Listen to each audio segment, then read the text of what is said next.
My name is Alice. And I remember everything.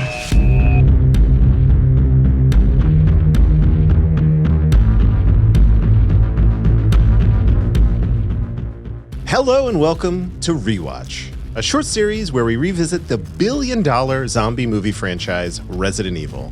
My name is Andrew, and I have watched every movie and played every game in the series. And my name is Eric, and I've only watched the movies and never played the games. Eric, Yes, sir.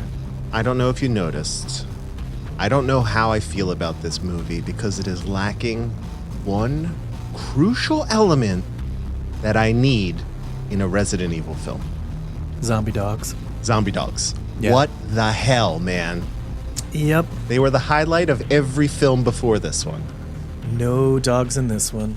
This might be the only one I don't recommend, simply based on the lack of the dogs. We'll see. I think we have to walk through. I need you to step me through this one so I can potentially arrive at understanding, and then I'll give it its final grade. But this one's a little banana sandwich. My partner would agree with you as far as like recommending a film based on dogs.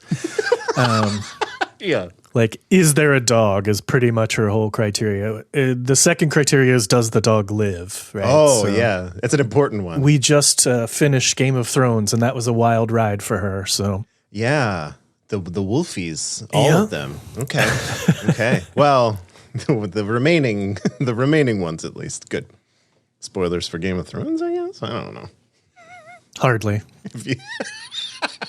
If you haven't watched it by now, come on. You're probably not going to watch it.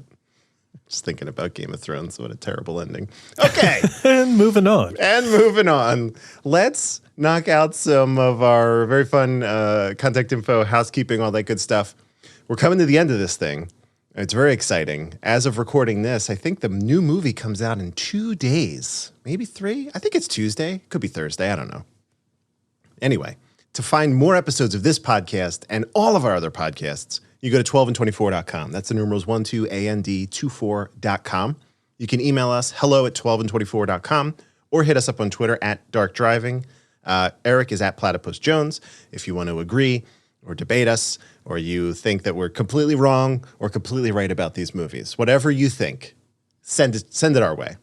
I do have a couple emails. I'm banking them. I think we'll get to them at the end of this Paul W.S. Anderson franchise. A couple people actually reached out.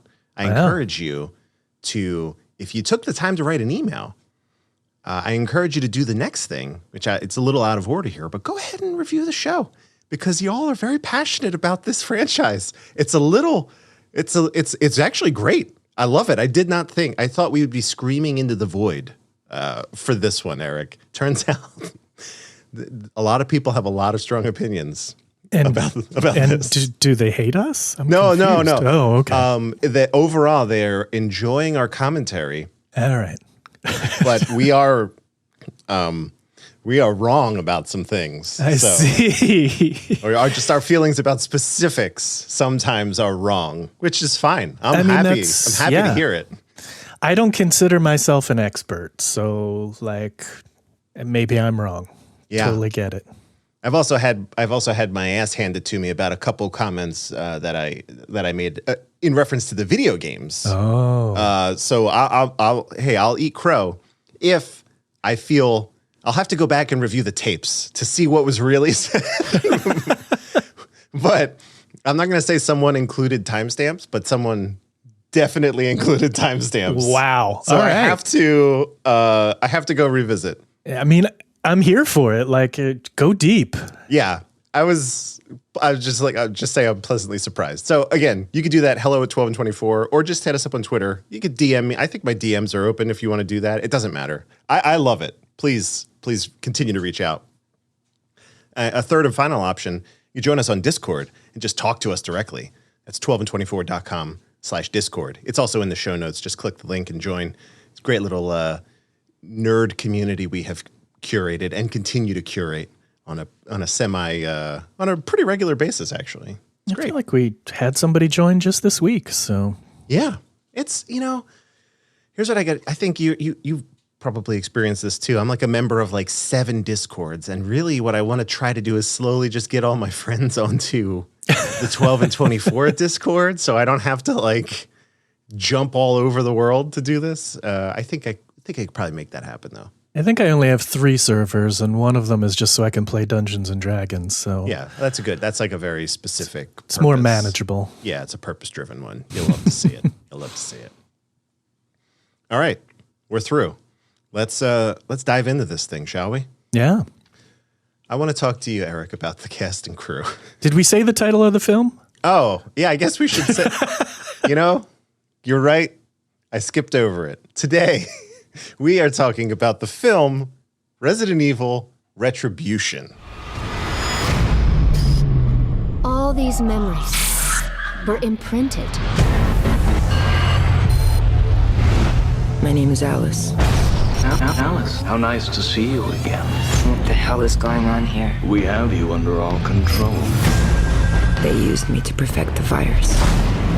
Everyone I've ever known. Everything I've ever done is being used against me. Now they can manipulate the world. We've taken over New York, Moscow, Tokyo. This is humanity's last stand. The beginning of the end.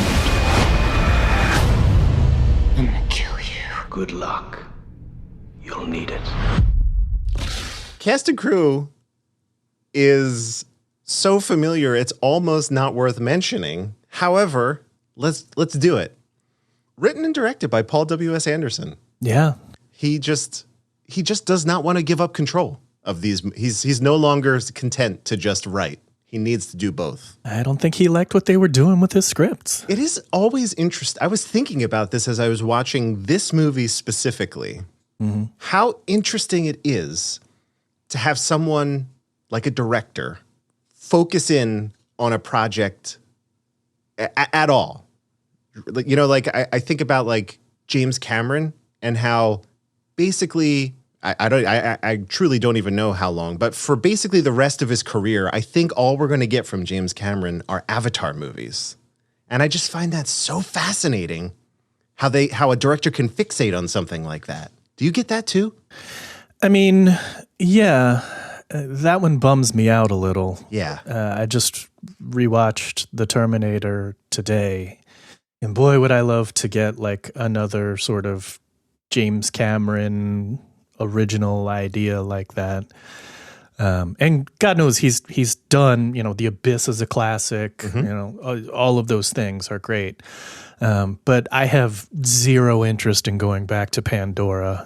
And certainly not like 27 times. Yeah. And Ridley Scott for a while there was like, I'm going to make 7 Alien movies. And I was like, really? There are 2 good ones. I'm not sure what well you're tapping into here. There's so much lore. Yeah. And don't get me wrong. Like I've liked pretty much all of them. Mm-hmm. That very last one I wasn't a super fan of. But like I don't need more Alien films. Yeah. It is a little sad. Yeah. To, you know, I don't know how many more Ridley Scott movies we have left in the tank just as a function of time, you know. And it appears that he hasn't gone down that path, right? We should be clear. Like, yeah, he said that, and then he went on and made, you know, 4 or 5 different movies. So like, it seems no like problem. he's not doing that. But yeah. On the other hand, if Paul W.S. Anderson wanted to make Resident Evil movies for the rest of his career, I think I'd be okay with that. Yeah, that's the difference, really. I'm with you that I'm a little bummed about James Cameron. I would love him to stretch his wings. And I guess in a way he's doing that because he's like, I have all this technology. He seems like a guy who likes big ideas. And so I get it from that side of the fence. But, you know, I loved True Lies. You know, like that was great. Agreed. Avatar, you know, it's fine. It was great. Yeah, I didn't really get the hype around it either. But yeah. So there's that. All that is to say, Paul W.S. Anderson is making these movies his way. I think you need to be in line with his sensibilities to really, really sit back and enjoy these, as we're about to discover. Co-starring alongside Mila in this one are some names that you wouldn't expect and some that you would. So I pulled this directly from IMDb. We have Sienna Gullery, Michelle Rodriguez. She's back. Ariana Engineer, which is a ridiculously cool name. Bing Bing Lee, Boris Kajot, Back. Johan Erb, Kevin Durand, Oded Fair, Back. and Sean Roberts. Back. That's Wesker, right? Yeah, that's Wesker. And like me at the end of last episode, when Eric says that Michelle Rodriguez returns and that Oded Fair returns, and you say, how might that happen? I saw them meet their end. Well, we're about to get into that. Let's talk budget and box office before Eric takes us on a journey. He's going to take us on a real journey. This is a very interesting case in the terms of budget and box office for this one, Eric.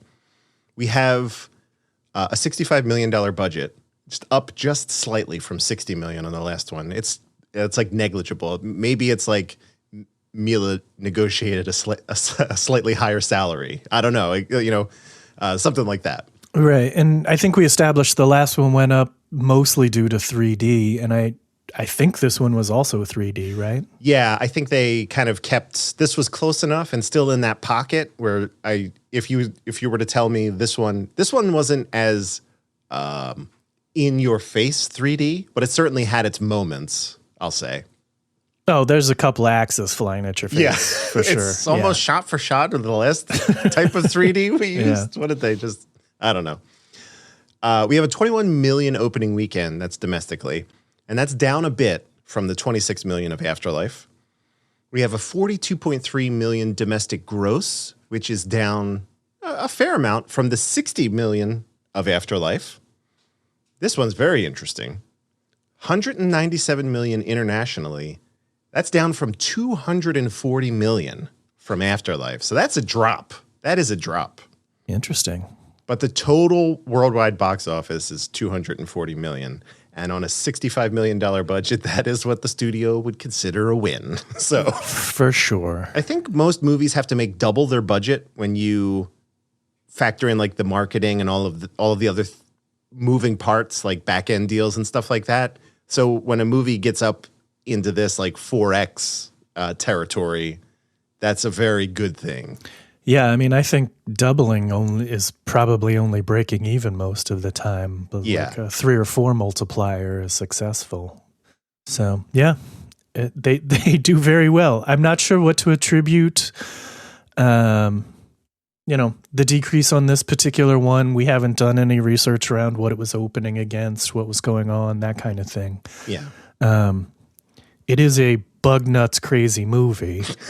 But that wouldn't have affected opening weekend. So, I mean, maybe it was just a little Resident Evil fatigue. Maybe there were people going, are they still making those things? Yeah, what? It's like, I'll wait for the Blu-ray, whatever or DVD, whatever they're doing. Yeah. And then finally, again, as we always mention, they're just numbers, and they seem to have little to no impact on how much money these movies make, but the critical and audience reception. For this one, the critical score is 28%. That is actually up from the last movie, which was 21%. Not a huge difference, but worth noting. And then the audience score on this one is 51%, and that is also up from the audience score on the last one, which was 48%. These movies are kind of stuck in that valley right there. Like, they never get out of the 30s. Mm-hmm. And then for the audience, I think our highest one may have been the first one. And that was close to 70, but not even 70. So.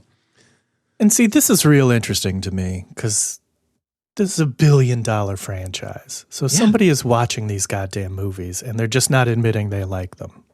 right? Like, It has come on. to be. It literally has to be that. Like, it is apparently everyone's guilty pleasure. And when, they go to Rotten Tomatoes, they're like, well, I don't want anyone to actually see that I like this movie. I don't know. I gotta build a wall. It's okay to like things, guys. It's okay. I'm letting you know. I give you permission to like things publicly. It's fine. And this one is like, it's like a greatest hits record. Like, this is Bob Marley's Legend of the Resident Evil movies. Like, did you like so-and-so? They're back. Did you like so-and-so? They're back playing two characters. Like, what's not to like? But we'll get to them.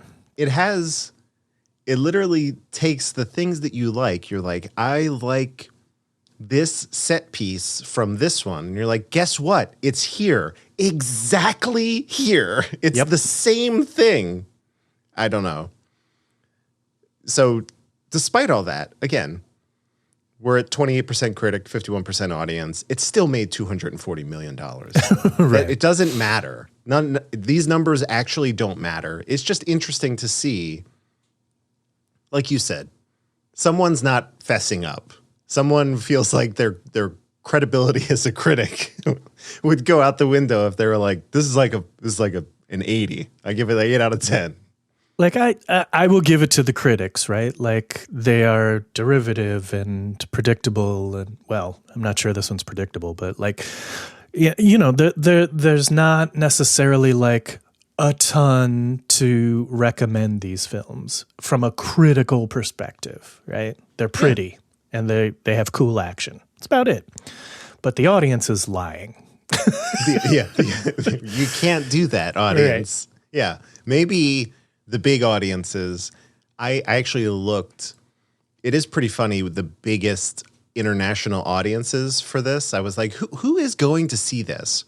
So it's definitely Japan, by far and away. Japan is crushing it.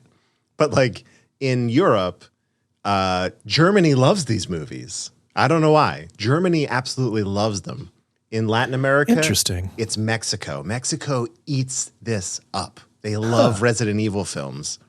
And then Russia and China also make up a huge portion of the worldwide box office for this. Like, we're talking close to 20 million respectively for the countries. So it's just, it's like if you plotted it out all on a board, you're like, it doesn't make any sense. It's like these films, really. It actually doesn't.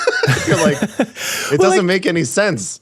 Japan makes sense. Like, they have a strong video game culture. Biohazard is, a Japanese product. So, like, that makes sense. Yeah. Germany, though. Germany, I'm not sure I really get. Like, Russia and China, I could almost go with, like, they're sort of anti-capitalist films. Like, the evil of these movies is a, capitalist company. I don't know. I'm grasping at straws here, Andrew. Is that what Paul W.S. Anderson was rallying against? I mean, actually, kind of early on, and then I don't know. Yeah, I mean, Umbrella continues to be the bad guy, right? Like, fair enough. That's it. We've covered who's in it, how it was made, and for how much, and then what people thought of it. So the big thing left to do, Eric, is to dive in and talk about it. So when you're ready, I'm going to kick back. I'm literally going to put my feet up on my desk and I'm just going to listen. It's going to be great. So this one kicks off right where we left off in the last one with the attack on the Arcadia. However, it's playing in slow motion and reverse for some reason while we get our credits. Then we shift to Alice recapping every movie before this. As I got stronger, the human race became weaker. I tried my best to lead what survivors I could find to safety, but we were pursued relentlessly. Even my friend Jill Valentine was seized and brainwashed by Umbrella. Shoot to kill.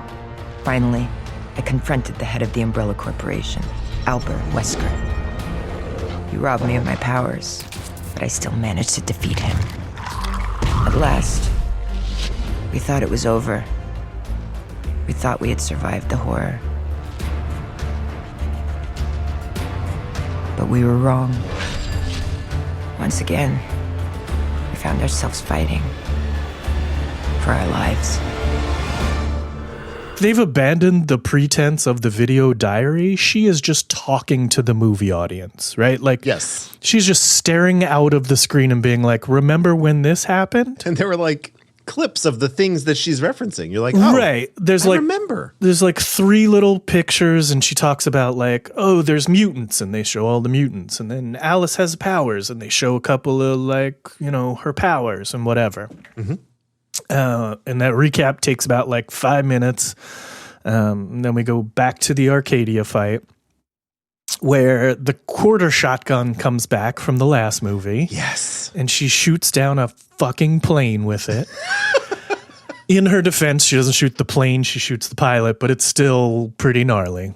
Yeah. And she gets knocked out, and when she wakes up, Alice is at home in suburbia, married to Carlos, and they have a deaf daughter named Becky.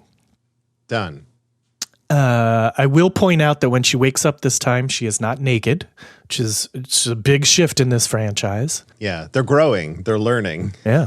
And then like domestic bliss and then zombies, right? They sort of escape up through a ceiling into the attic and then come down the attic stairs and walk out into suburban chaos. And I think I've said this on other episodes, but like suburban chaos are some of my favorite parts of zombie films. Yes. You know, like the first 10 minutes of Zack Snyder's Dawn of the Dead is just fantastic. So good. Somebody comes to a screeching halt in front of her in their Prius, and it's Michelle Rodriguez. So we're like 10 minutes in, and we've got 2 dead characters back already. You're like, what is going on here? Yeah. Michelle gets them in the car, and they're hauling butt out of there, but then they get hit by a truck. So Alice and her daughter, they hide in I was a little confused whether it was their house again. I think it was a different house. Yeah, I think they just ran into a random house. Yeah. They hide in a closet. A zombie comes in. Turns out he's one of the face splitter guys, the like Demogorgon zombies. Yes. And I'm confused. I think they can smell better. I don't know. Like he finds them, but then there's like a weird hard cut, and maybe I look down, but like then Carlos is just there. He's a zombie. His face splits, and he kills her. Right? Yes. That wasn't. You didn't miss anything. Okay. That's It was that's like the order of events. It was like a weird cut. Like I didn't see where Carlos came from. Yeah. Alice wakes up again. This time she's not naked. She's not in the shower, but she's wearing that little like practically naked number. Yeah. The paper. Like a paper towel. And she's in an umbrella holding cell. We know that because there's a giant umbrella logo on the floor of the cell. They're so good at branding. Yep. They are the best at it. Jill shows up. We knew she was back from the teaser during the trailers in the last movie, and we saw her a little bit in the Arcadia fight. And we know she's controlled by Umbrella. So she's like questioning Alice, and anytime Alice answers or refuses to answer, she gets blasted with noise. Project Alice. Why did you turn against Umbrella? Jill, is that you? Project Alice. Why did you turn against Umbrella? What happened to Grease and Claire? Where are the others from the ship? Someone unseen hacks the computer, and the security system goes down. And we know this because it repeats it out loud over and over and over. The security system is down. It's like a very bad. Couldn't do that. Someone unlocked Alice's door and left her a ninja suit. So she wanders out into an all-white corridor. we cut to Jill, and Jill's like, all right, here's how we are going to get her. Oh, and don't forget to turn on the laser grid. So The level 5 security protocol. well, it's leveled up. This is like level 10 of that. Yeah. We get our like biggest laser grid yet. But Alice hauls ass out of there, and when she runs out into the street, out the door, she is in Tokyo? Question mark? I want to actually, can I stop you for 1 second? Because I Sure. want to clarify something, make sure we saw the same thing.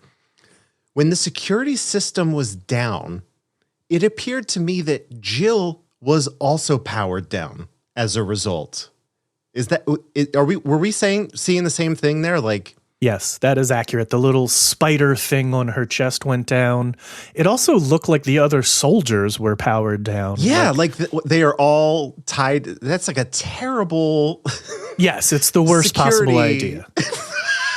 It's like when you one thing. you couldn't string them in parallel, you strung them in series, or Yeah. the other way around, I guess. Exactly. Yeah. It's like Christmas lights. You are exactly with one blows out, the whole thing's gone. Exactly. Except it's a facility and everyone that works in said facility as well. So Alice, it's an empty city street in Tokyo. She like finds a gun. She finds a chain. And then the computer kicks back over. I mean, the computer has kicked back over at this point because Jill woke up, and it announces that it's going to be a simulation of Tokyo. The simulation we see is the infected girl in Tokyo without an umbrella that we've seen in 2 other movies at this point. Yes. Which begs the question, did that actually happen, or was it always an umbrella simulation? Interesting. Because we get an info dump later about what this facility is, right? A door appears in the simulation. Alice hauls ass through another all-white corridor. Some of the zombies come in. There's a great little zombie fight here. It's so good. Alice is doing a lot of work like with the chain to either push people away or pull them in. Great gunplay. She's doing kung fu.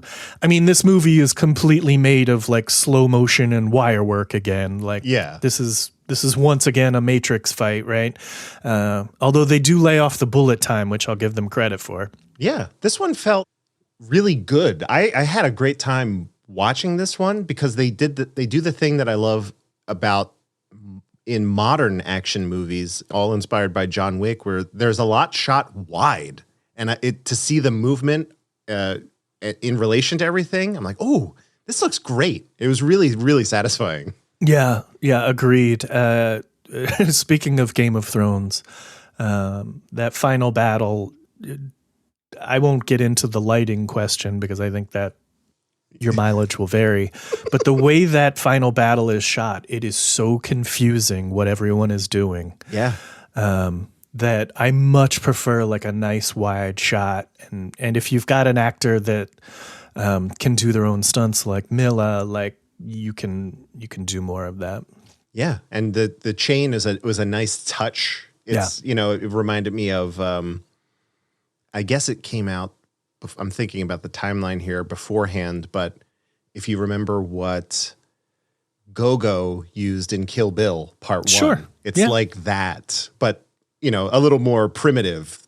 Go-Go was using the actual weapon. Right. But it was like, it's very cool. Same maneuvers. I loved it. She sort of gets through most of them, but there's an assload more zombies coming.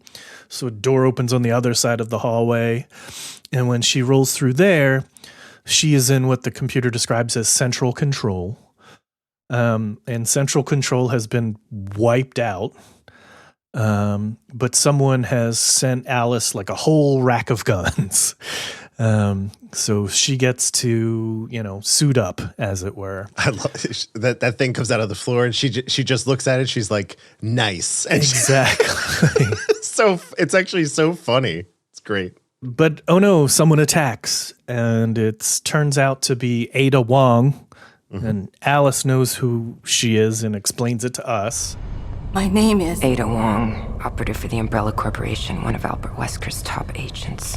I know exactly who and what you are. Now the real question is, why don't I just cancel your contract right now? I don't work for Umbrella anymore. And neither does Albert Wesker. I don't care. You can kill her if you like, but then you'll never get out of this place. Wesker. Now be a good girl. Put down the knife. Oh, and Alice, how nice to see you again. We quickly learn that she was a bad guy, but now she's working with Wesker, and he's a bad guy. No, he's also a good guy. Wait a minute. He's the one that hacked this whole thing for them. Wait a minute, Eric. Yeah. Wasn't Wesker just eating people? He was. He was indeed. And now... Well, we'll find out what happened to Wesker at the end of this movie, and it's fucking wild, but... Okay. But yes, he is now also, or at least at this point in the movie, a good guy. Okay, good. Ada Wong is wearing what I assume is an outfit from the video game, because no one in their right mind would wear this beautiful dress to attack Umbrella. You are 100% correct about that. Well done. Okay. So we get a little bit of an info dump here. This facility is the testing floor where Umbrella would simulate an outbreak for prospective buyers of the T-virus. The Umbrella Corporation derived its primary income from the sale of viral weaponry, something that's impossible to test in the real world.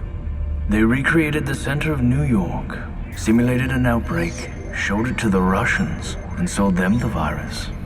They simulated an outbreak in Moscow, sold it to the Americans. An outbreak in Tokyo. Sold it to the Chinese. An outbreak in China. Sold it to the Japanese. Exactly. Everyone had to have it. The Umbrella Corporation built a new arms race. Only this time, it was biological rather than nuclear. Highly profitable. So that's why I go back to that Japanese simulation. I'm like, did that ever happen? Or were we just seeing Umbrella simulation the whole time? This facility is located in the Straits of Kamchatka, northern Russia. The old Soviet Union built submarine pens here in the 80s.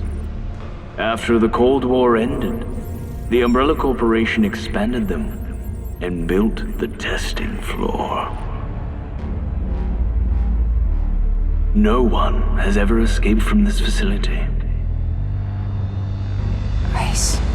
You'll need all the help you can get. So I've arranged for a strike team to enter from the surface and assist you. There are 4 dudes. That's Luther, who we now find out is still alive. Well, we knew he was alive, but they just left him in a pipe in L.A. We don't really know how he got out of that pipe, right? To be honest, he's here now. Great. Maybe they sent a dinghy. Leon Kennedy, who I feel like is from the games, but I don't know anything else. You are correct. He is. Kevin Durand from Lost, who just seemed to have like a really good run for like 4 or 5 years around 2012. He showed up in everything. Mm-hmm. And then a couple of red shirts who, honestly, I don't even think we get their names, right? Yeah. We learn that the Red Queen has taken over Umbrella because, I don't know, it's just what she does, apparently. I don't know where the White Queen went. As we established in the very first episode, the Red Queen was working to contain the virus. Now she's just gone full nutballs evil. Right. It was fine. But yeah, there's a power vacuum now that Wesker is a good guy? Sure. Question mark? Mm-hmm. So, okay. The Red Queen, well, we get a 3D map because we have to have a 3D map. Oh, yeah. Which shows us that like this facility's kind of a hub or a wheel with spokes. So our heroes have to go through New York, simulation to suburbia simulation to Russia simulation in order to escape. Yeah. Right? The Red Queen shows up, just like a greatest hits record. She lets everybody know you're all going to die down here. Our like assault team, we're cutting, cross-cutting between the two teams. Our assault team has set a bunch of bombs outside this facility that is going to destroy the entire facility in 2 hours. So we have a ticking clock. They come down in an elevator. I don't know what the hell this elevator was for.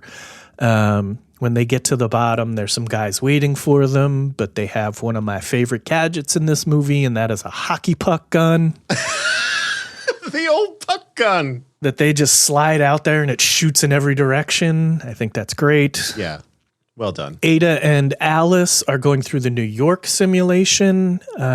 They get boxed in a little bit. We have an Axeman. I know they have a name. Executioner? That's Was that it? Yep. Okay. Yeah. Nope. Wait, we have 2 executioners because there's one on the other side. Again. These guys are Super far from home, these guys. These guys are also super sneaky for being that gigantic. Yeah. But there is a fun sound cue where like Alice does recognize the sound. So they do acknowledge that a little bit. This is another great fight. The Axemen are swinging and throwing their axes. Ada and Alice get split up, and there's a nice bit where Ada's kind of trapped in a city bus and the axe guy's just kind of taking the bus apart. Yeah. But one of the executioners breaches a gas tanker, so we all know where this is going, right? Ada and Alice take off, and I noticed in my notes, like, the axe dudes are fast. Are they fast in the video game? No, they actually never go beyond like a walk. That's and if they did, it would be terrifying in the games, but they are more like, again, they are the guys, you are surrounded by zombies or Magini or whatever, and he happens to be there. So you can't actually stay in one place. It's more of like a Jason Voorhees, Michael Myers situation. You don't want them to be too close. So yeah, right. Yeah. Our strike team is coming in through the Russian simulation, and the Red Queen activates Las Plagas, which we've discussed in the past is like a parasite that does something with the T virus, yada, yada, yada. What it seems like in this movie is that they are just zombie soldiers. Russian zombie soldiers. Yeah, they didn't seem any like stronger or tougher or smarter or anything. They were just soldiers and they were zombies. Yeah. We flip back to suburbia. Ada and Alice get through New York. They're waiting in suburbia. They go into the house where we saw Alice's like suburban happy ending. And they find out that was actually an Alice clone, right? So yeah. One of the problems with this movie, not a problem, one of the crazy things is just keeping track of all of the clones, right? Ada points out that Alice is one of the 50 basic models for the simulation. They're using clones of me. Of course. You were one of the 50 basic models. Basic models. How do you think Umbrella populates these test scenarios? Hundreds of people dead each time they run a simulation. Umbrella imprints them with basic memories, just enough to ensure a correct emotional response to the threat of the biohazard. In one life, she could be a suburban housewife. The next, a businesswoman in New York. The next, a soldier working for Umbrella. They are attacked by a zombie, but kill it easily, and they find Becky, who naturally thinks Alice is her mother. Yes. So we flip back to Moscow for a second, flip back to suburbia. There's a lot of like unnecessary cross-cutting here. Where like when we flip to Moscow, it's just a firefight. Doesn't drive plot at all, right? Correct. So Jill and the clones of Michelle Rodriguez, Colin Salmon from the first movie, Yes. the guy that got laser walled, and Carlos are waiting with Jill. They're just like sitting in the front lawn of this house, right? Mm-hmm. They're like, yeah, just come with us. And of course, everybody's like, no. These people just literally shoot this house to pieces, like take it apart with machine guns. Yep. In the midst of the firefight, however, Ada gives Alice some sunglasses and a grappling gun. You can't stay here. This will show you the way out. Go through Moscow to the submarine pens. Take this. The less I have with me, the better. The less I have with me, the better. This was a fucking weird piece of dialogue. What? The better. What? She's a minimalist. What is happening? She's a MacGyver. The less, the better. Sure. Anywho, back in Moscow, we lose one of the red shirts to a chainsaw attack, which I thought was great. I'm like, why does this zombie have a chainsaw? This is okay. That's from the games, right? Oh, some okay. zombies started in Resident Evil 4. Some of these Las Plagas just happen to be chainsaw wielders. And you might ask why? Why is that? And the answer, the best thing that I could come up with is because it's terrifying to be chased with a chainsaw. 100%. That's it. Yep. They find a sort of way out of the corner they had backed themselves into. Yeah. Alice and Becky also find a way out of their situation and make it into the Russian simulation underground in the subway, where Michelle Rodriguez shows up again. But it's not the bad one. It's the good one that we saw in the Suburbia simulation that we thought was killed when they got hit by a truck. Or maybe they were. I don't know. Yeah. Clones, people. Clones. Eric. Right? I don't know if you're going to go into this. We got to talk about how good Michelle Rodriguez is, just as an actor and doing these dual roles perfectly. Hey! Wait, she helped us, don't you remember? You two made it! I thought I was the only one that survived. What is this place, and why is everything in Russian? And what's with the S&M get-up? You know how to use this? I campaigned for gun control. No, I don't think you understand. I marched against the NRA. Concentrate. It's just like a camera. Point and shoot. Congratulations. You're officially a badass. So funny. Yeah, it's fantastic. Also, at this point, we discover that Alice knows sign language? Yeah. Question mark? It's just in there. It's just rattling around in her brain Just somehow. in her brain hole. Okay. Back to our dudes. They no sooner get out of the building they were trapped in, and a giant licker shows up and eats Uber liquor. eats their hacker guy. This thing is gigantic. I loved it.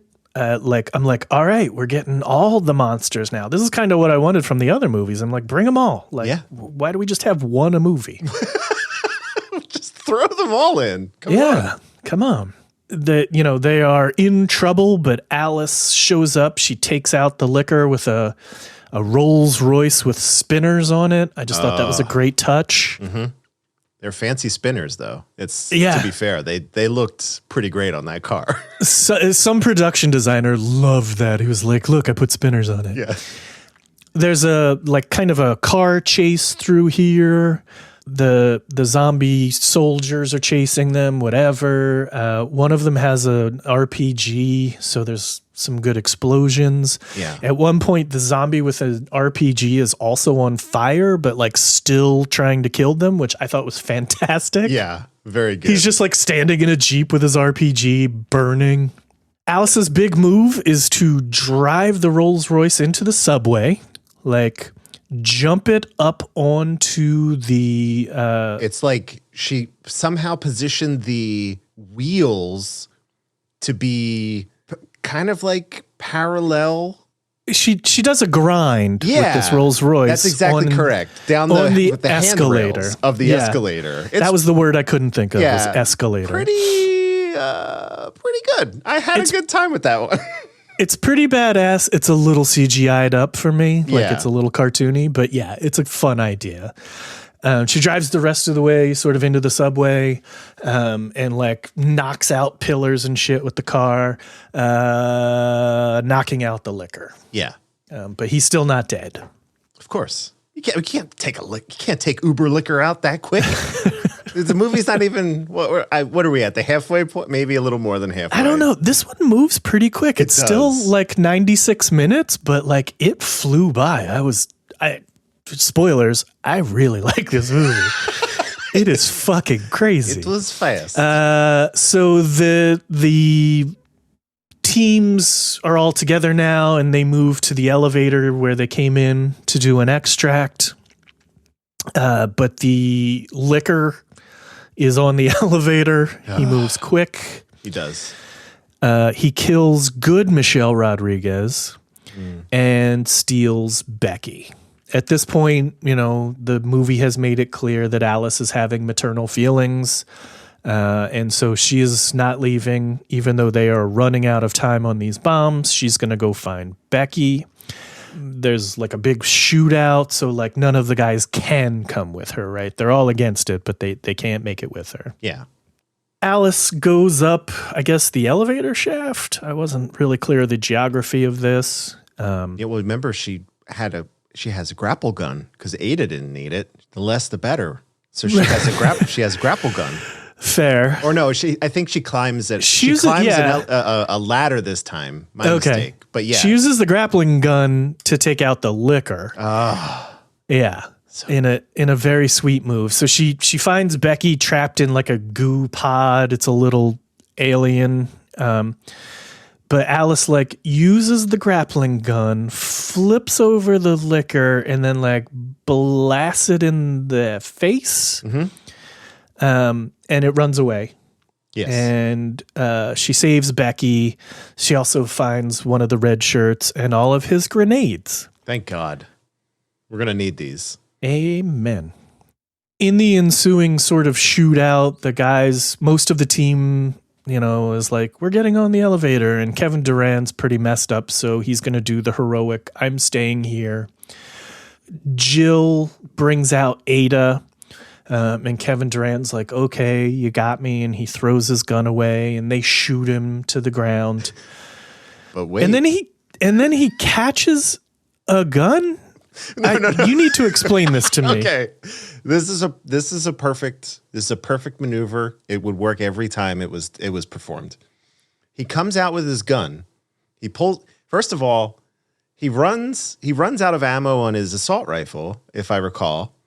Then he reaches into his jacket and he pulls out this unbelievably cool-looking revolver. And spoiler alert, that's from the games. That's like fan service. This character in the games has this exact gun. Oh, he's a character from the games too. Yeah, okay. Barry. It's weird. It's weird. He's in the first game, but he's in the fifth movie. It doesn't matter. And it's giant because no one has a small gun. No one can have a gun smaller than the largest gun. That's that's what it is. He takes two people out, like two of the random guys. Then they pull out Ada. So he comes out, he's holding the gun in his hand, right? They shoot him. The impact causes him to throw the gun up in the air. And he falls down and you're like, well, he's dead. But wait, no. He sits up, catches the gun, kills, what's his face? Your guy. Colin Salmon. Right. It's like a direct hit. Then they kill him again. They kill him proper after that. All right. I think I missed that bit. It was the impact of the bullets, as it often happens, the impact of a bullet hitting you. I think we've actually seen this in a previous Resident Evil film even, where you get hit so hard with a bullet that you throw your gun directly up in the air. in a spinning motion that allows you to catch shit perfectly. All right. Yeah. I'll allow it. Okay. Becky and Alice are trying to make their way back, and they find the clone assembly line, which is really creepy. Yeah. Becky kind of realizes that Alice is probably not her mother at this point. But the liquor shows up again. This thing's hard to kill. This goddamn thing. Alice uses all of the grenades on it. And literally, she just pulls the pin of a belt of grenades. Just all of them. And he is dead. Yeah. At this point, we've reached the end of our countdown. Everyone is still in the facility, but the bombs go off. And the facility floods. Mm-hmm. There's some fun, like, CGI renders of, like, New York flooding and Russia flooding and, like, all of the various simulations. Luckily, the elevator still works, and the flooding only rises to a certain level. Yes. I'm not really sure about that, but... yeah, it seems weird. Right, because they are still deep beneath the earth. Yep. It's... Okay, all right. They escape, right? They get in their little snow tractor. And at this point, I was like, well, this can't be the end. And I paused it, and there were still 20 minutes left in this movie.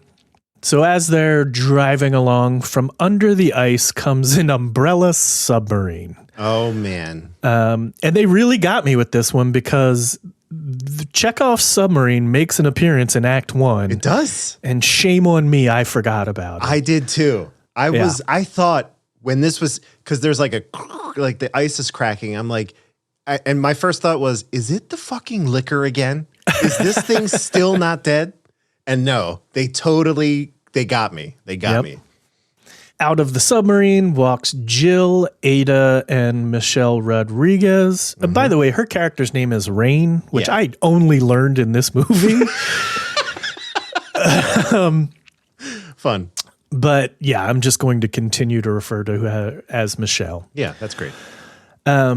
So Michelle injects herself with the Las Plagas parasite. We actually get to see it this time. It's a gross little parasite. And we kind of have our, final-ish battle. So it's Jill versus Alice. They're doing hand-to-hand combat. They both have, like, custom badass weapons.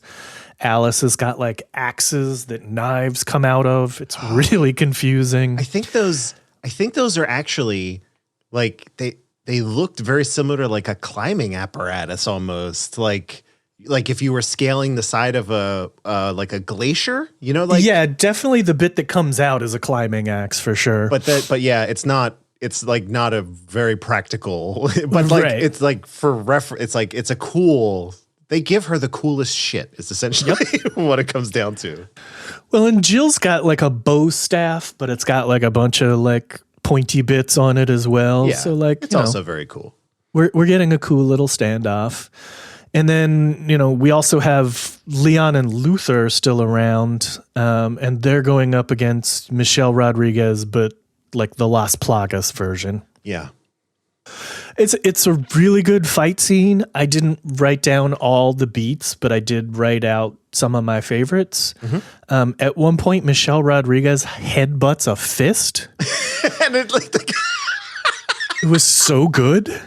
Yeah. Like he's about to punch her and she's like, no, let me do it for you. And she bang. And the guy's like, ow, my hand. Yeah. We get a couple of instances, and this was a thing in the 2000s where we zoom in when a bone breaks and get an X-ray version of it. I'm happy you mentioned that. I don't recall that in this franchise up till now. Okay. That is a video game reference. Okay. All right. It is, I'll tell you, it's not relevant to the actual part of where we talk about how this ties back to the games, but in the newer Mortal Kombat games, that effect happens. If you get if you score basically a critical hit, it zooms in X-ray vision and you see a bone break or like in this case, like a heart stop, something like that. All right. Fair Pretty enough. cool. Yeah. It actually becomes a plot element when like Michelle Rodriguez uses like what I assume was like the 5-finger death punch and kills Luther. Like we zoom in on Luther's heart and we understand that her punch killed him. It's wild. Jill is holding her own against Alice and frankly like wins her fight against Alice until Alice finally removes the mind control spider from Jill. I don't know why this wouldn't have been your first move. Sure. But she finally removes it and kind of wins her fight. Michelle Rodriguez gets hit with a fire extinguisher and she's pissed about it. Like, Where did it come from? There's just some great, like, pissed off acting here because she is like indestructible, right? Yeah. She tries the 5-finger death punch on Alice, which we know because we zoom into Alice's heart, but it doesn't kill Alice. Yeah. Jill throws Alice a gun. I don't know why Jill couldn't fucking shoot her, but okay.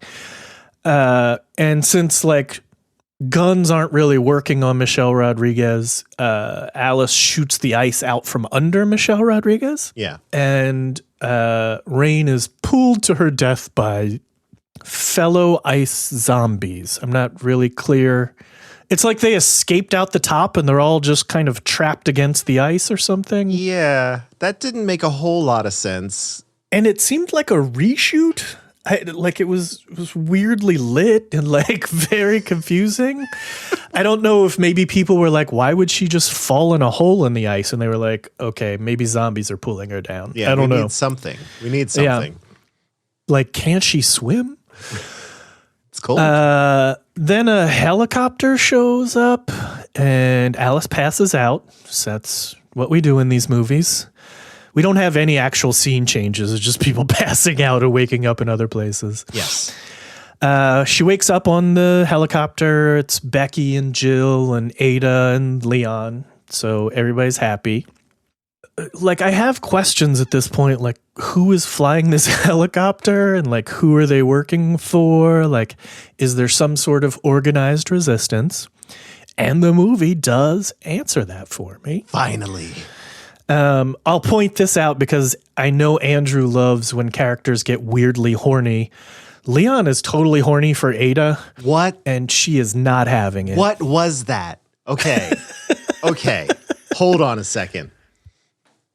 Spoiler alert, these two characters have some chemistry in the games. It's never explicit that they are like a couple, but they bump into each other far too often to be coincidence, right? It is not, nothing like this ever happens. So for him to just randomly place his hand on her upper inner thigh, it was just too much. Why was that there? It was a bold move, dude. It was. He just went for it. He was summarily shot down. Thank God. It was so creepy. I did not care for it at all. That is assault, Leon. 0 stars for you, Leon. Yeah. So they fly from Russia to the White House in this helicopter. I guess that's helicopter. a thing. Yeah. And the White House is kind of wrecked, but as we walk through, we can see it seems to be operating. They get to the Oval Office where only Alice is allowed to enter, and we meet the president. Wesker, I see you've made yourself at home. Well, I must say, it does have a certain ease to it.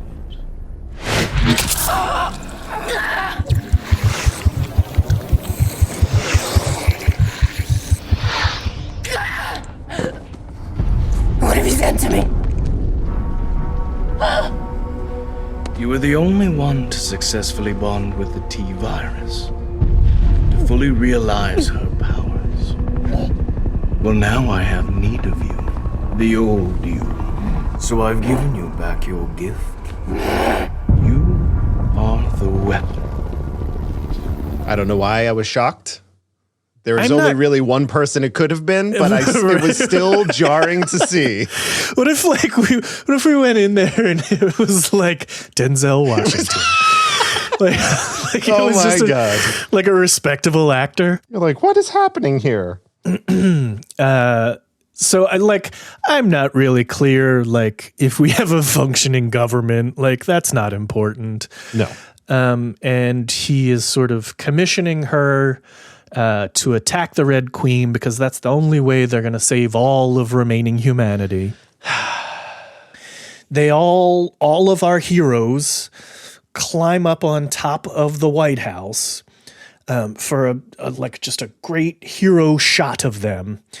And then we pull back and we pull back and we pull back. And what we see is that the White House is surrounded by a wall, and the outside of that wall is nothing but monsters and zombies. Roll credits. Credits is the song Hexes by Bass Nectar. Uh-huh. So we've moved away from like fart rock or new metal and onto dubstep. They just keep making terrible choices, but yeah, I cannot imagine what Paul W.S. Anderson's jukebox looks like, but hey. Yeah. You should subscribe to his Spotify or something. I gotta see what's going on over there. It's really weird. Really weird. And I'll be brutally honest here, Andrew. I'm looking to you for help. I did not stay for the credits. Yeah. Is there a post credit? Okay. All right. They didn't do anything, which is even more baffling. I thought maybe they'd have something lined up for us to, they established in the last movie. They're like doing the Marvel thing. Like, let's put a mid-credit roll or a post-credit roll. No. Yeah. Nothing. It's weird. It's over. Movie's over. It is indeed. Uneasy allies at the end with Wesker. I still have a lot of questions. Sure. I don't know where Chris and Claire got off to start. No clue. Last time we saw them, they were on the Arcadia. Yeah. Clone storage seems to vary from facility to facility. I don't know. I thought I was under the assumption all clones needed to be kept in a water orb to stay clean and healthy. I mean, that's a good point. I wonder if this was like the next step in clone technology. Like they've moved on to Henry Ford's assembly line model. Yeah, just put them on the meat hooks. They'll be fine. They don't have to like grow them anymore. They just make them. Yeah. I don't know. There were quite a number of clones. There were thousands. Yeah. So, I mean, I don't know. Perhaps all of my questions will be answered in the final chapter. Perhaps. I'm looking to you, Paul W.S. Anderson. Don't let me down on this one. Mm-hmm. Eric. Yeah. You describing it to me, you describing it to everyone, really just goes to show when you put what you're seeing to words as opposed to watching it, it changes it. You're like, this is insanity that is happening. It's unfolding right in front of us. Yeah. It's a little bit like when you read the lyrics to your favorite pop song and you're like, what the hell is this? Yeah. Like when you're in the moment, like I said, this flew by. It did. In the moment, you're like, okay, all right, this is happening. Like, is this the best movie I've ever watched? In the moment. I'm just talking about in the moment. I got to ask you. Yes, sir. With with everything we've seen, especially in this movie, what was your favorite kill? I think there are a number of good ones in this movie, but I'd love to know what yours is. There are a couple of times I thought the liquor was killed and they weren't. Yeah. So that was frustrating because, for example, I would have said when they hit a liquor with a Rolls Royce with spinners on it. It's a very stylish. It knocked him out of commission. It gave him he got a little concussed, but he was not murdered. Yeah. I also like taking out a whole airplane with the quarter shotgun. So good. Not a lot of foresight on that one because the plane was headed directly for her. But indeed. But effective nonetheless. Indeed. There was an Ada kill, and I can't remember what it was. that was pretty badass. Because I was like, I don't know who this new character is and why she's here. Yeah. But then, like, you find out, okay, she can fight. Like, they say it and then they show it, and you're like, okay, I get it. Yeah. I don't know what my favorite one is. Why don't we ask Andrew? Okay. What was your favorite kill? All right. My favorite zombie kills person or creature kills person kill is easy because it's stupid, but it made me laugh, and that was chainsaw kill. Because why did that zombie have a chainsaw? It's like, it doesn't make any sense. Like every other zombie had like an assault rifle, but this guy dressed exactly the same, chainsaw, somehow gets in and just kills a guy. You're like, well, that's unfortunate. Yeah, I kind of loved that whole sequence just because it didn't make any sense. Yeah, right? we're Like, basically in the Kremlin, essentially, like, you know, in that square for the Kremlin. It's an all-out just. But it's a gunfight. Like, aren't these people zombies? Kind of, but not really, because the Plagas thing makes them. They're not mindless. Like I think I had mentioned it before, but like they are under the influence of a thing, like of an entity, but they are not without thought. They can communicate. They can shoot guns. Okay. But they're not much. They're not much like stronger. Like what happened to Michelle Rodriguez is not really in the purview of this parasite. But it also seemed like the character design, like we never got like a really close look at their faces, but they looked kind of zombie up. They definitely look sick.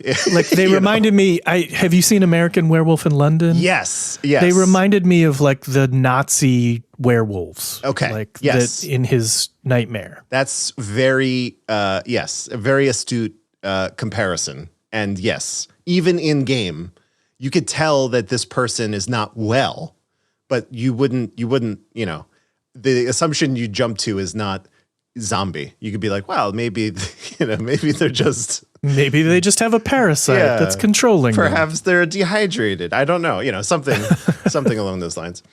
That's, I love the chainsaw. My favorite kill overall is clearly the Barry catch my gun after being shot down for one final murder. That was hilarious to me. I loved it so very much.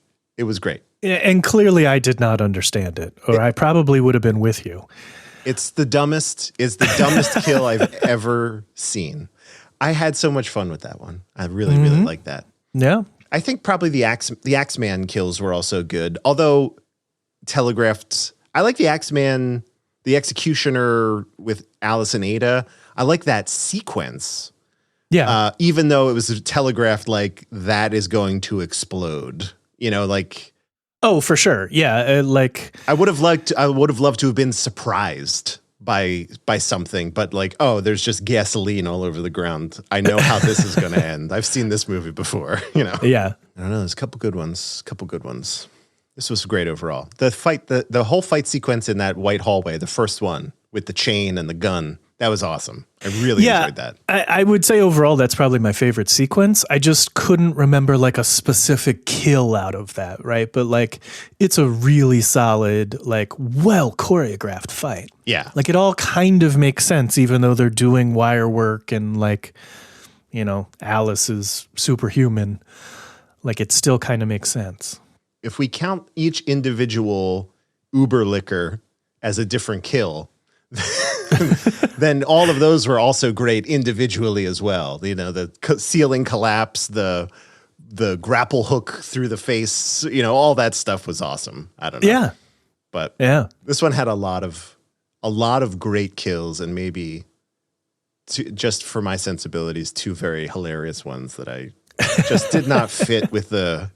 There's a lot of suspension of disbelief in these movies, and I'm like, even this is like a bridge. Come on. Barry got shot 6 times and threw his gun up in the air, caught it, came back. He had a cigar in his mouth. Come on. Come on. Barry never dies. How dare you. Eric, Yes, sir. This one's going to be tricksy. We like to say that these movies are blank with zombies, wherein Paul W.S. Anderson watches and fixates on a film and then just adds zombies to it. So far, our films look like this. Aliens, that was the first one. Escape from New York would have been... the name of that one is Resident Evil Apocalypse. Yes. Sure it is. Resident Evil Extinction is Mad Max with zombies. Resident Evil Afterlife, our previous film, was The Matrix with zombies. Yeah. Resident Evil Retribution is what with zombies? I'm going to throw one out there, but it's only kind of... I hope you get it where I'm coming from. All right. Dark City with zombies. Yeah. A little bit. Just a little bit. I'll tell you where I was going. Okay. I was going Escape Room. It's a newer film. Yeah. Okay. But it has like a little of that. I think yours is probably more astute to the overall premise of like the environment. Right. Like the environments keep changing. Mine only has to deal with like the identity type thing that like these characters are all different versions of themselves. Yeah. I think they both hold up for sure. This is a tricky one. This might have been multiple movies that he watched and incorporated. You know what? This might be Resident Evil with zombies, I think, is what. This is the most Resident Evil movie that he's made.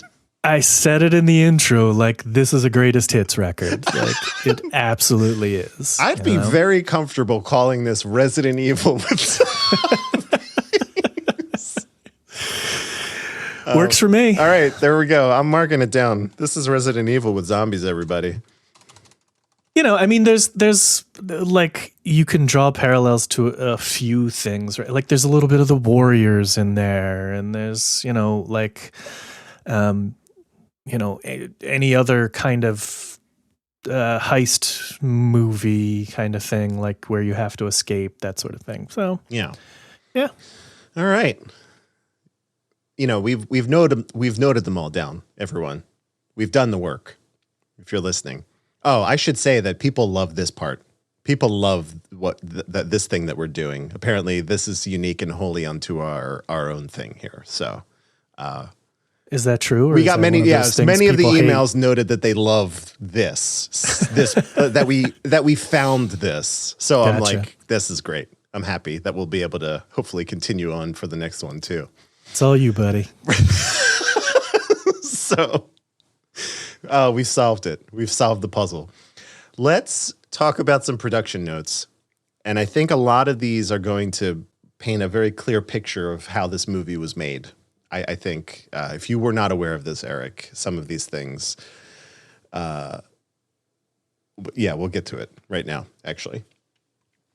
So the original plan for this movie was to film this one and the sixth one in tandem. So it's like a two-parter, like The Matrix, or I guess some of these upcoming Avatar movies that we mentioned. Back to the Future. Back to the Future, yeah, whatever. Okay.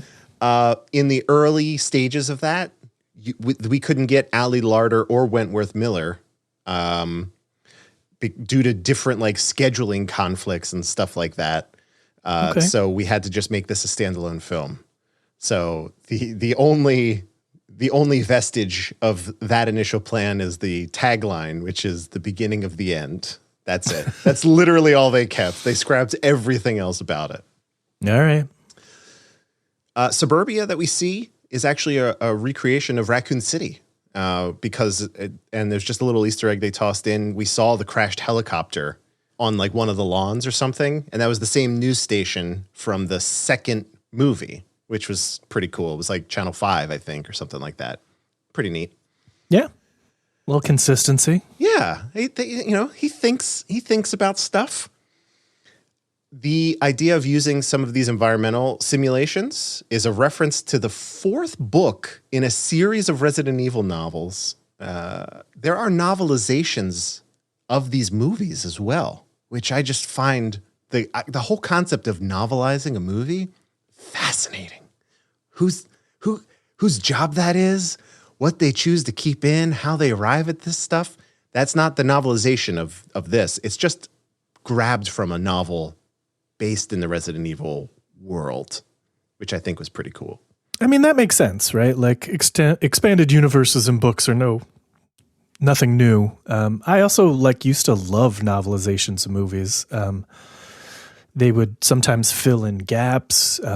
Sometimes it was really wild because they'd typically be working with an older draft of the script. So the book would be a little bit different.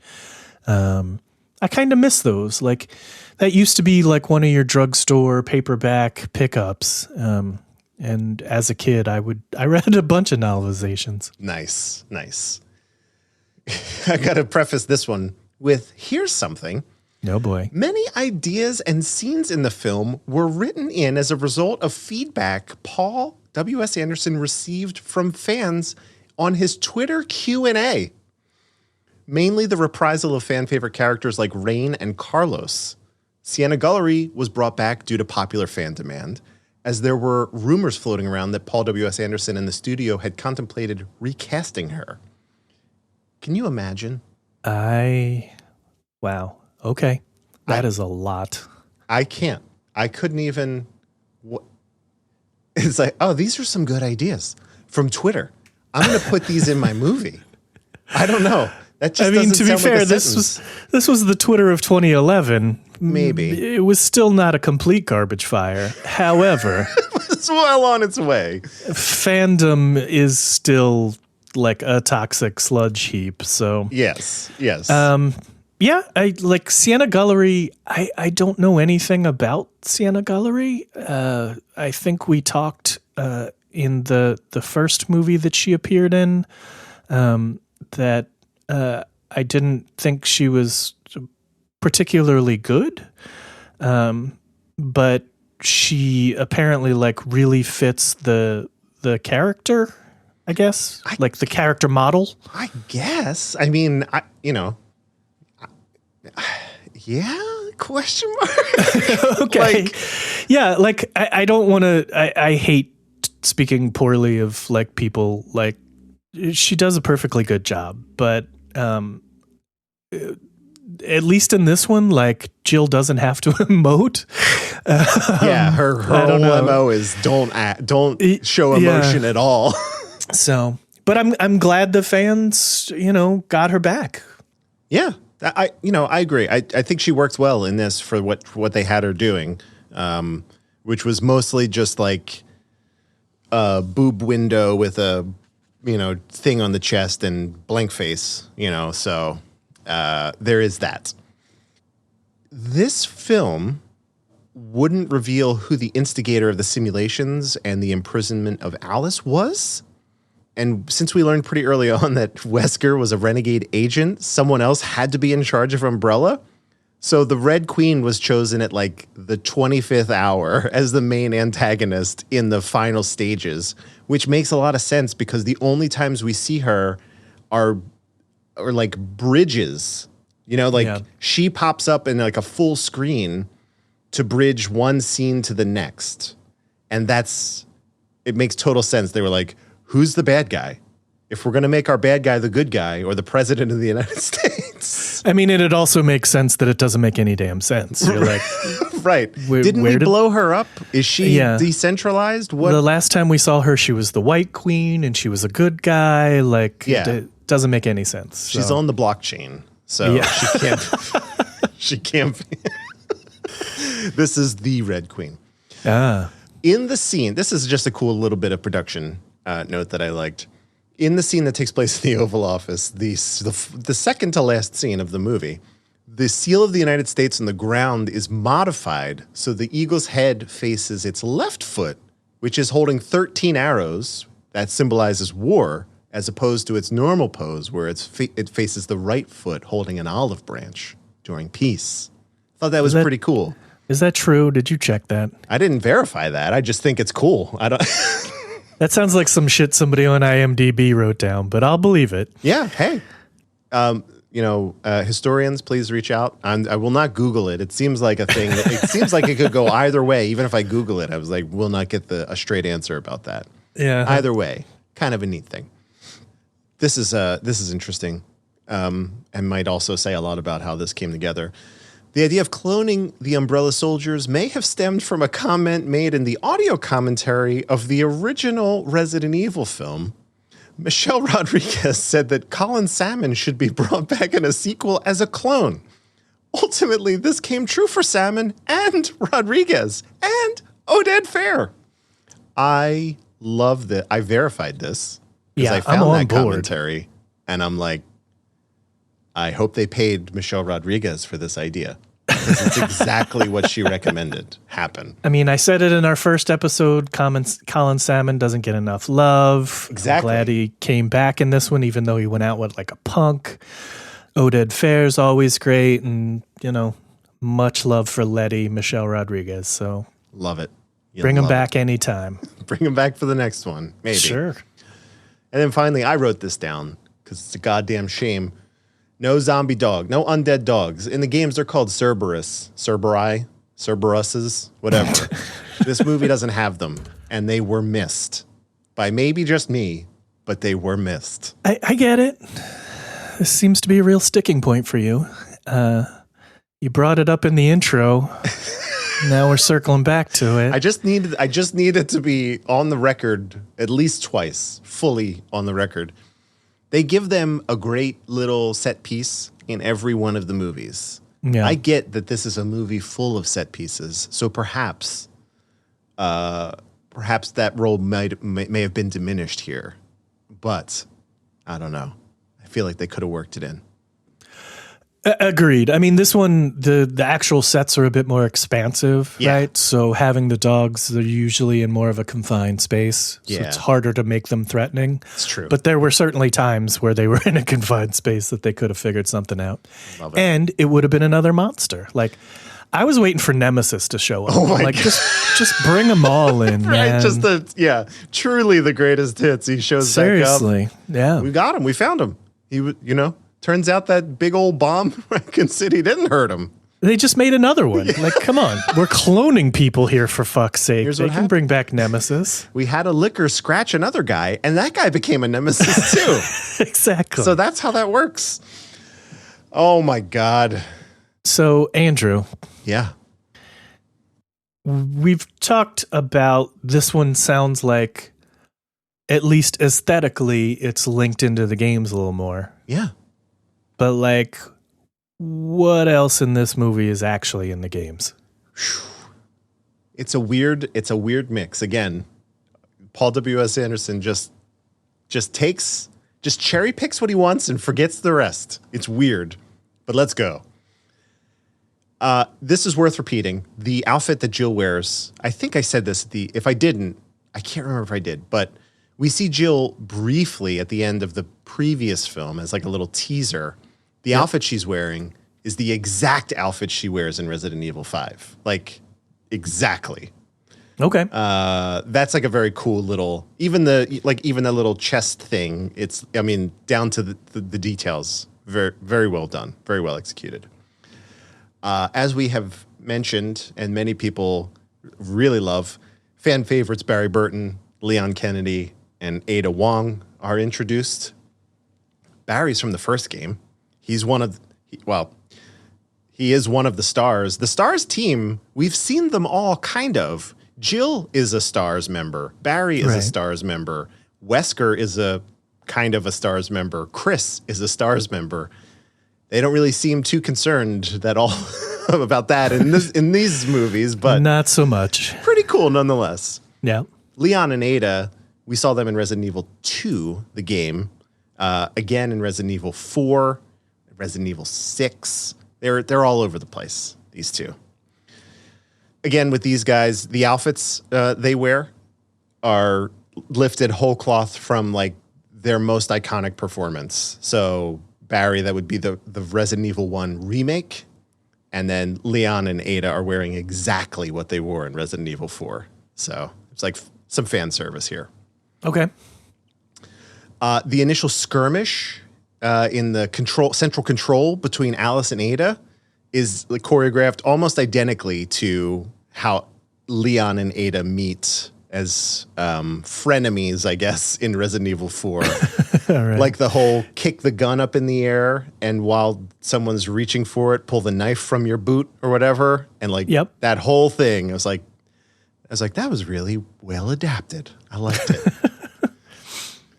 Bing Bing Lee, who played Ada, her dialogue was dubbed by Sally Cahill, who voices Ada Wong in the games. So I was like, that sounds a lot like the voice actress. And then I got this piece of trivia. I was like, oh, that's because it was the voice actress. Well done. She could speak English, but she had a very thick accent, and they wanted to... Like, I know she's been working on it. I mean, the last thing I saw her in was The Meg, the shark movie. Yes, yeah.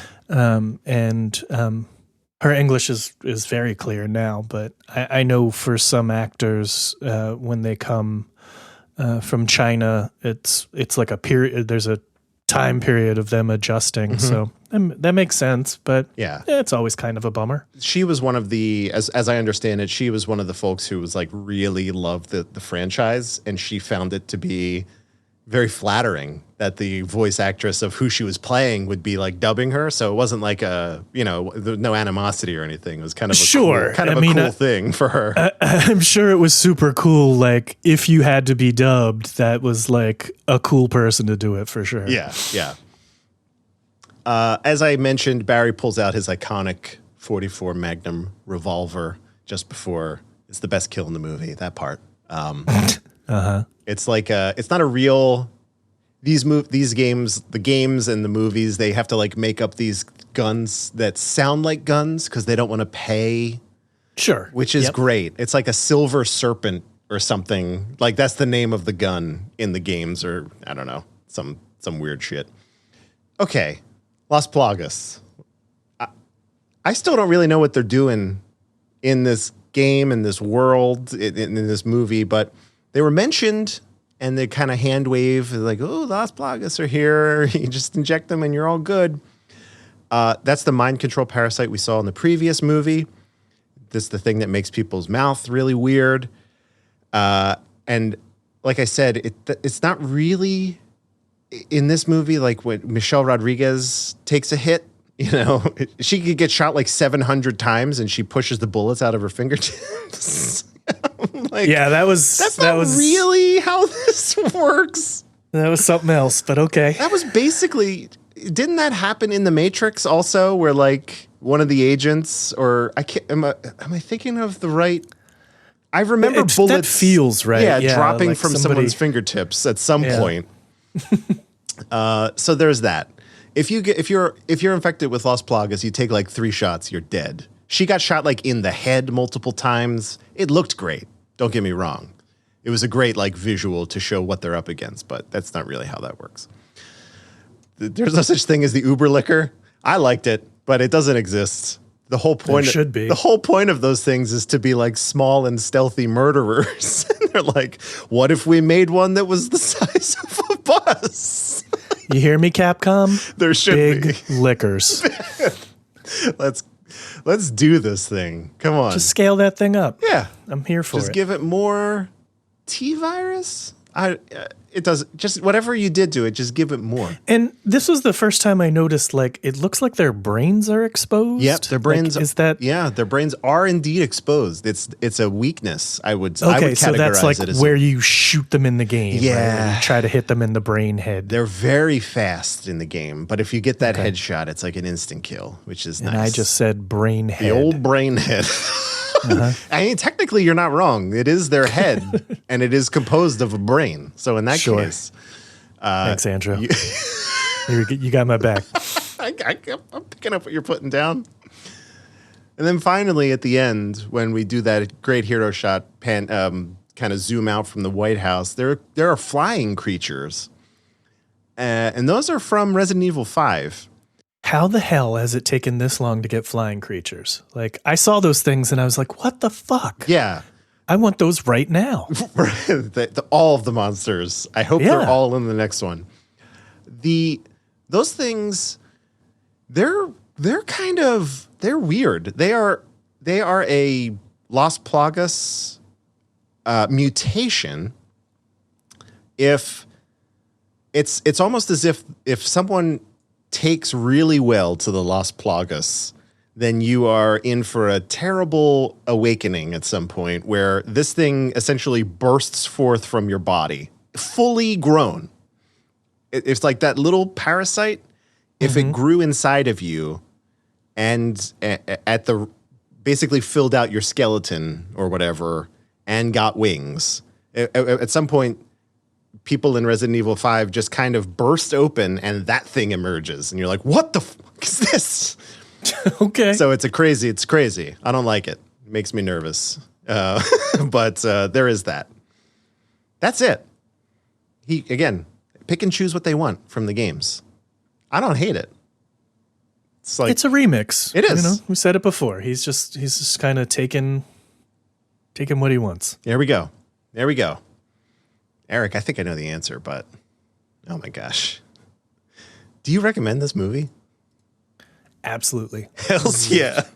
This is my favorite movie in the franchise. I was sort of vaguely remembering what it was, on our last episode when we were recording. And when it started up, I was like, oh, hell yeah. This is totally what I thought it was going to be. This is like, the one. It's just crazy pants. And I love it. Yeah. There's the exact right amount of cuckoo bananas umbrella action here. We're not really... Wesker's the good guy. I don't understand. Yeah, it's just ridiculous in the best possible way. I also recommend this movie. And if you were the type of person that doesn't really... It's not a completionist, right? I would say you really only have to watch the first one and this one. And you would be mostly like... You could speak eloquently about this film series if you watch the first one and this one. I think they do a good enough job with the recap. I wouldn't recommend it, but you're missing out. Yeah, on all the cool shit. But they do, like Eric said, this is the greatest hits. So like, you get a fair amount of. This is the most Resident Evil movie we've watched. I could put it that way. It just leans fully into it. Yeah, I think it's the most fun this franchise has. Now, obviously, we have one left. Mm-hmm. I could be wrong, but like just kind of firing on all of its like crazy genre cylinders. Yeah, absolutely. That was easy. That was an easy one to watch, an easy one to recommend. You'll love to see it. Mm-hmm. Speaking of our next one, it's our that will be our penultimate episode for the foreseeable future, I guess. We're going to talk through Resident Evil, the final chapter. The final chapter. The story of Alice comes to an end. That end, I do not remember. I don't remember. Number 6. I barely remembered the clones until Eric brought them up on the last episode. And then when they started showing up, I'm like, yes. Okay. That clicks. Well, and like the multiple locations, you're like, were they in Russia? Were they also in New York? Yeah. Like, what the hell? There's a lot of confusion that happens because of the simulations in this film. I'm like, I thought they were in Russia, but okay. Submarine? There's a submarine? Or am I thinking of the Fast and the Furious? Did this one have a sub? Yes, it did. Yes, it did. It was very good. Very good use. That's it. We did it. Another one in the bank. I am looking forward to it. Eric, this is delightful. I love chatting with you about these movies. If people wanted to keep up with you on the internet, maybe listen to you chat about some other movies, where might they do that? Well, you can mostly find me at Platypus Jones, just the way it sounds, on the socials. So Twitter, Instagram, and that's about it. But the best place to keep up is the 12 and 24 Discord that we mentioned at the top of the show. spend a bunch of time there. We have a lot of great, channels about the various 12 and 24 podcasts, but also just about movies and games and whatever. I will let Andrew know what other podcasts 12 and 24 offer, but if you're just a fan of movies in general, you should come check it out. Yeah. Andrew, where can people find you? Oh, man. Twitter at Dark Driving. You can find me most places at Dark Driving, but I'm usually on Twitter having a good time over there. And as Eric mentioned, 12 and 24 Discord. Love that area of the internet. It's a nice little corner for just us, but you're welcome too, obviously. You could be part of us. It's great. As far as the other podcasts go, you can listen to Eric and myself on Cool Breeze Over the Mountains. You can listen to us on The Kurt Locker. Those are podcasts about Keanu Reeves and Kurt Russell, their filmographies, respectively. A lot of fun to be had going through that back catalog. And lots of other guests on those. Oh, so many folks. So if you've been listening to this and you're like, good Lord, these two won't shut up. Yeah. You get to hear other people. Right. Other people with other, opinions and, and vocal tones. They go all over the place as well. So exactly. It's great. There's great trivia. Time. There's trivia. Easily are the best part of every one of those shows. There you go. So here we just tell you the trivia. There, it's a whole quiz show. It's a whole thing. So there you go. That's it. We've done it. A couple more left, but this is a great series. Don't forget to write in, join us on a Discord, hit us up on Twitter, whatever. But until then, remember, just one bite, one scratch from these creatures is sufficient. Stay safe out there.